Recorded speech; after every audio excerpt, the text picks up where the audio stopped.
changing lives, help people see the greatness that they have in themselves. That's what it's all about.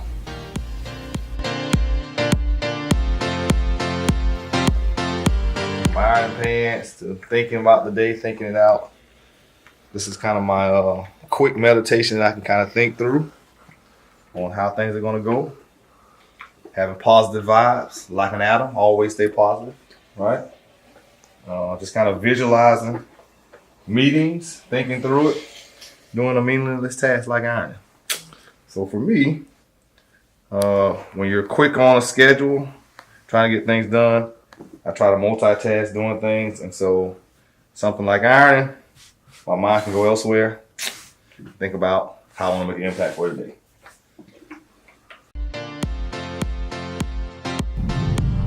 And up here on the right, we have Christenson Electric coming up. So a lot of fun driving in here and get a chance to see them. Boom, Christenson Electric, there we go. Big red, baby. There we go. Oh, there we go. Right there. Boom. It is going to be a great day.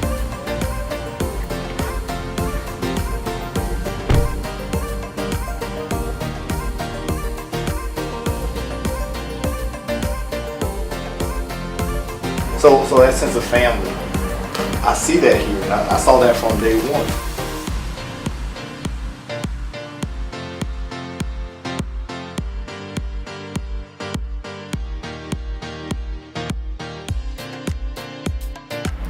And so a lot of the training that we do will tie both professional and personal skills. When people are chasing something, they're happiest when they're chasing goals, all right? When they're going after something, and usually that's in those other three boxes, and they come to work a lot healthier, a lot happier as a result of that. And so that's where my team and I really begin to push and challenge as we train, talk, but also that personal side.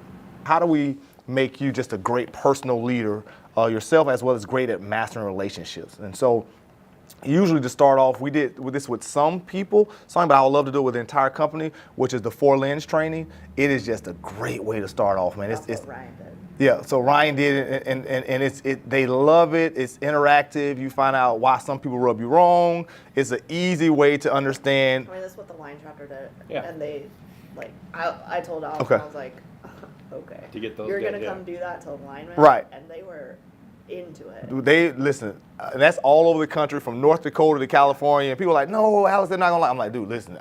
I'm just as shocked as you guys are, but they love it." Yeah. And if you talk about something that they remember the most, it's the 4 lens training, right? They remember what color they are. They remember why they're this color. They remember how to interact with other colors. And for us, what has been great when we talk about the center there is talking about those personalities, and it's simple. So it's not as complicated as this. This is senior leadership stuff, Yeah. right? And this is complicated, just being honest. But when you talk about coaching, development, this is needed. All right, because it helps us go forward. As we go down tiers, we need something super simple. And so the color assessment is, just kind of give you guys this. Gold is super organized, checklist, time matters, structure, don't mess up my to-do list, right? Doesn't like a lot of change, so you'll see that. Greens, super analytical. They seem to be standoffish. They want the data. They're efficient. Boom, boom, boom. That's kind of what they like. My blue people are people-oriented. They definitely love people, team motivated, supportive, can't say no. They struggle with that, so they pile on too much on their plate a lot of times. And then my oranges are the wild, crazy, chaotic people who unorganized. You send them an email, you're going to get back. You send an email with 35 questions, they'll say, okay. You're like, dude, I asked 35 questions. You told me okay. I like to think that you're telling me this because I'm like color coding my life. Yeah, you see that? You know that? Yeah, you see that? It's just, you're like, they're blue, they're green, they're gold. And so when we go through the test, everyone has their color. And then what we challenge them to do, Sonia went through the training, what we challenge them to do is, now that you know your color, great.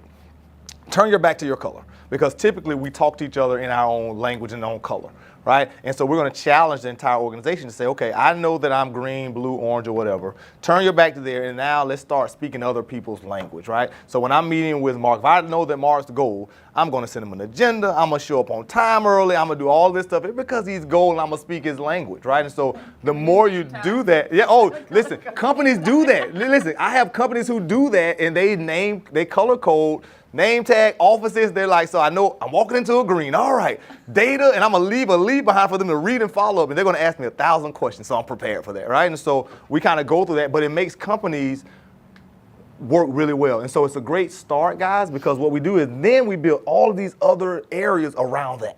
And saying, listen, if you are, when we talk anger management, we say, listen, those colors handle anger differently. Like blues are gonna internalize anger. You're not gonna know they're mad until it builds up and they're gonna hold a grudge and it's gonna be 3 years and you finally drop a pencil and they just lose their shit and you're like, what happened? Why did Sarah do that? Why did John do that?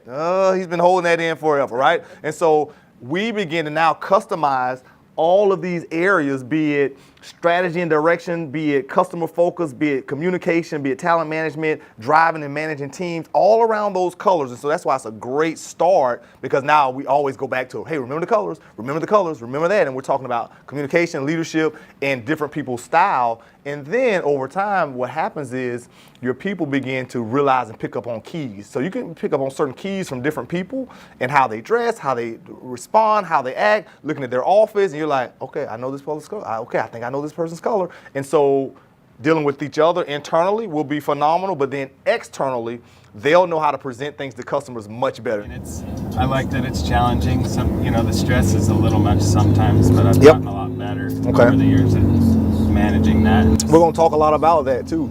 As we talk about training with that stuff, just some techniques and things to think about, because I mean, like you, man, it's difficult, right? It's difficult, challenge, especially when you have kids. And that balance. Yo, dude, I tell you, that's why we're leaders, man. That's why we solve problems. We solve challenges. That's problem solving. Yeah, man, you better believe it. So we'll check out vendors, each vendor, and kind of talk a little bit with them. As you can see, very, very cool here at Christenson. They bring in their leadership team to just service their customers well, man, which is an awesome concept to see the senior leaders saying, hey, listen, we trust you as a business owner and as a solution provider for your customer, and so therefore we're going to bring in some of the best products and services and let you decide what your customer needs. And so when you talk about ownership, when you talk about really giving people the freedom to make those decisions and choices, this is what it's all about. This is how you get leaders to run through brick walls for you, allowing them to be personal business owners, understanding that you've given them the power and the trust to make the decision which is best for them and the client. So it's awesome. So we'll check some people out.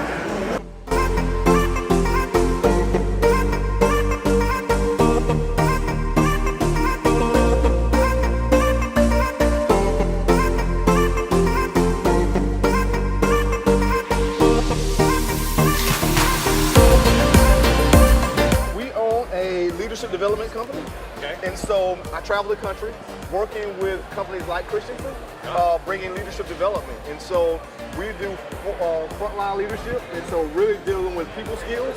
And so I love talking to great solution providers, because without you guys, you can't have great people to have great products. And so we focus more so on the management side, time management, communication, personalities, how you deal with all of that there. But I love hearing this kind of stuff, because as I get a chance to travel the country, we talk to a lot of our leaders and say, hey, have you thought about this, or have you tried this company or this solution? So it's kind of cool.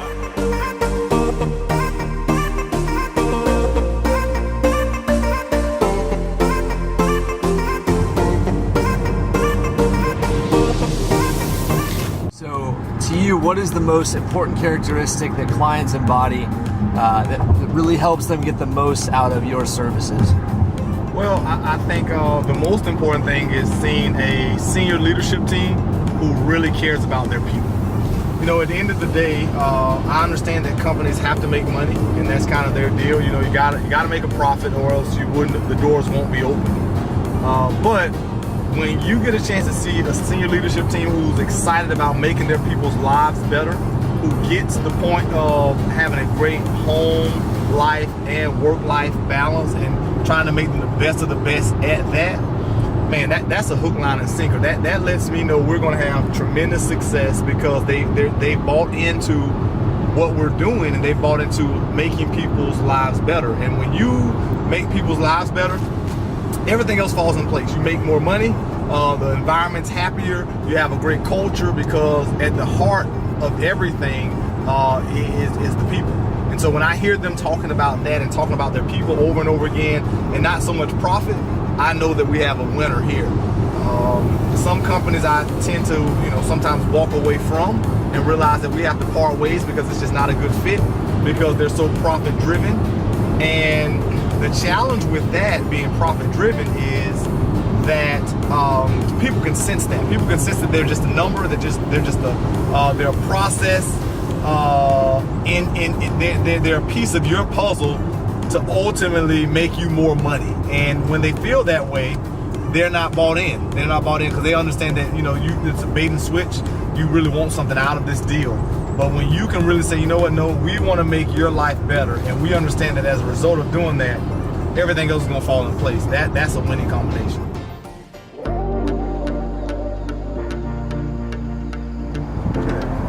It's crazy. The beauty you see, man. Look at this. Oh, man. You got to take these moments in, man, and just enjoy those moments.